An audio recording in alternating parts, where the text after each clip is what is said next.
হে বর্ষাকাল আমার বাড়িতে আসলেই বুঝতে পারবে যে এটা বর্ষাকাল। চারিদিকে দড়ি খাটানো আর জামা কাপড় ভর্তি।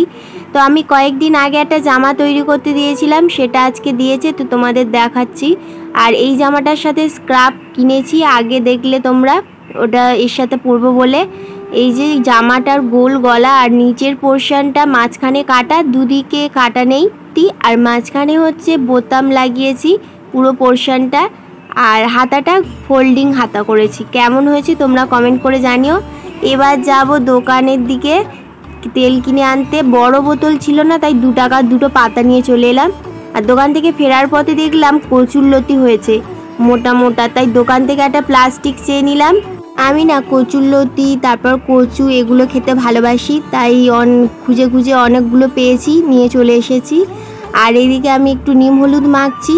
মুখে না কদিন ধরে দেখছি 3-4টে ব্রণ বেরিয়েছে, এগুলো সারাতে হবে ইমিডিয়েটলি, না হলে ভর্তি হয়ে যাবে মুখে।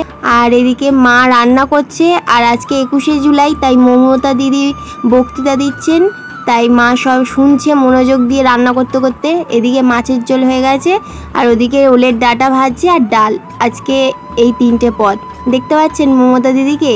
আমার মা সিরিয়াল টিরিয়াল দেখে না, সারাক্ষণ খবরই দেখতে থাকে। আর এদিকে আরেকজন তো তার কাজ করতে ব্যস্ত। বৃষ্টি হয়েছে, জলগুলো নিয়ে ঘাঁটা শুরু করে দিয়েছে। এবার চান করব, চলো। স্নান করে আমি রেডি। এই দেখো কবে যে সারবে কি জানি, হলে না বিরক্ত লাগে একদম। তো আজকের মতো এই পর্যন্ত, ফের দেখা হবে নতুন কোনো ভিডিওতে। টাটা।